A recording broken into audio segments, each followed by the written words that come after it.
예, 송 기자님.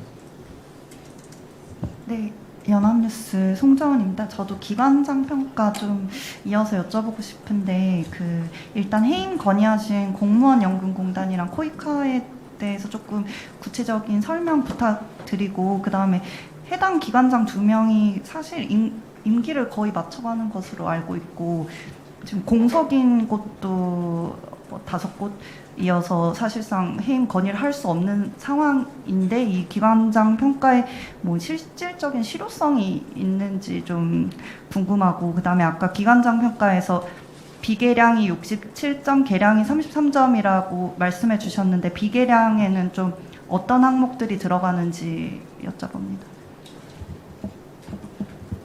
제가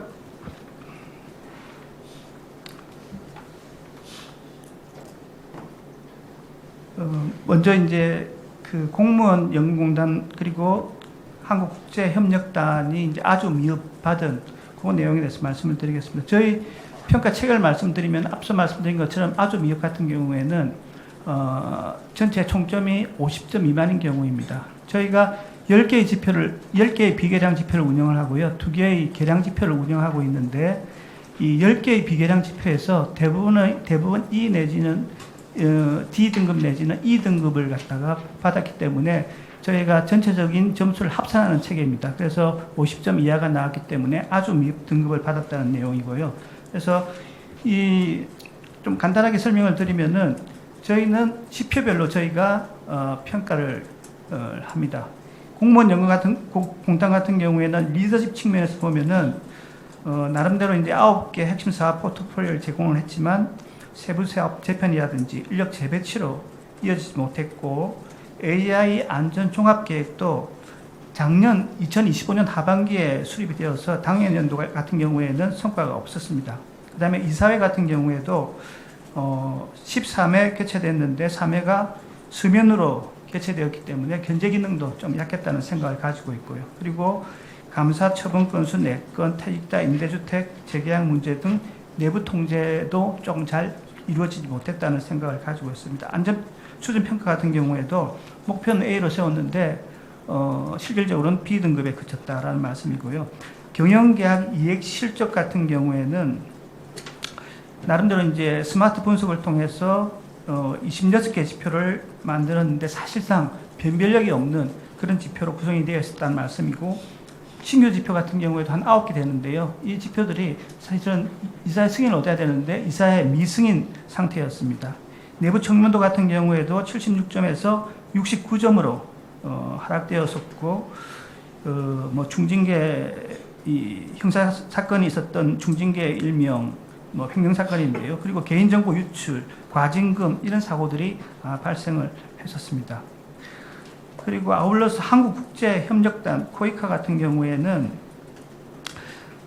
리더가 통합 ODA 개혁이 기관 자체의 혁신이 아닌 외교부 주도로 이루어진 부분이 있었고요. 그래서 100여 개의 단위 사업이 폐지되었음에도 기관장이, 저희가 인터뷰를 했는데요. 인터뷰한 과정에서 기관장이 그 내용과 영향을 설명하지를 못했습니다. 이사회 같은 경우에도 10회 중에 한 5회가 안건 통지 기한, 저희가 이제 일주일 전에 통보를 해야 되는데 그런 기한도 위반을 했었고, 실제 참석률 같은 경우에도 68.8%로서 상당히 낮은 수준이었다는 말씀을 드리고, 노동이사를 운영을 해야 되는데 2025년 중에 사실상 연중 공석으로 확인이 됐습니다. 경영계약 이행 실적 파트에 있어서도 주요 성과가 대부분 2026년 이후를 전제로 한 기반 조성 단계에 머물렀다는 말씀이고요. 그리고 사업 수행 효율성 지수 달성률도 79.7% 정도로 목표에 미달했었습니다. 고객 만족도는 우수해서 보통을 하락을 했고, 종합 청렴도 같은 경우에도 낮은 등급인 4등급에 정체되어 있었습니다. 아울러서 그 평가 지표에 대해서 궁금해 하셨는데요. 저희 평가 지표가 앞서 말씀드린 것처럼 10개의 그 비계량 지표 그리고 2개의 계량 지표로 구성이 되어 있는데, 예를 들면 그렇습니다. 기관장 리더십 같은 경우에는 기관 설립 목적 구현 및 생산성 제고와 자율적 경영 혁신을 위한 노력과 성과, 두 번째가 이사의 기능 활성화 및 책임성 확보, 세 번째가 조직 구성원 및 외부 이해관계자와의 소통과 협력, 네 번째가 국정과제 및 공공기관 경영혁신 과제 이행, 다섯 번째가 안전경영. 그리고 기관장 경영 계약 쪽을 보시면은 기관장 성과 목표 설정 및 실행계획 수립의 합리성, 성과 지표와 성과 목표치 설정의 적정성, 연차별 실행계획 이행을 위한 문제 해결의 합리성, 연차별 실행계획 이행의 효율성, 그리고 성과 목표치 달성도, 요거는 계량 목표입니다. 13점 만점이고요. 성과 목표치 달성의 질적 우수성, 이건 비계량 지표입니다. 그리고 큰 범위로서 기관 경영 계약 성과, 요게 이제 기관 평가의 결과를 일부 반영하는 계량 지표가 되겠습니다. 이상입니다.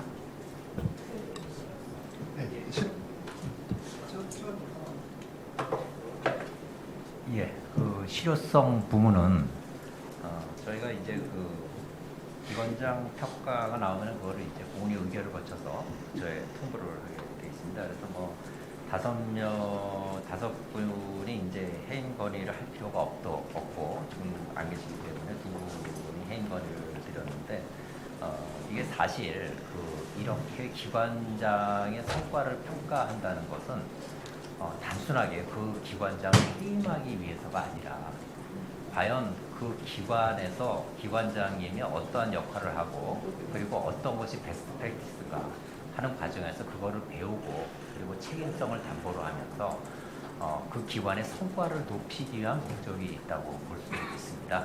그러니까 이제 개인을 단순하게 어떤 이 배싱한다거나 이런 차원이 아니라 그러니까 기관과 기관장의 평가를 분리를 하고 그리고 기관장 자체 언더 퍼포먼스 기관이 이제 불이익을 받지 않도록 하면서 기관장 자체의 가장 중요한 역할이나 이런 거를 이제 이런 과정을 통해서 확립해 나가고 전례를 만들고 프랙티스를 만들므로써 기관장 평가 제도를 더욱더 개선하기 위해서 이것을 추진하고 있다고 그렇게 이해해 주시면 감사하겠습니다. 단순하게 개인을 어떤 비난하기 위한 게 아니라는 점을 분명히 말씀드립니다. 예, 이상입니다.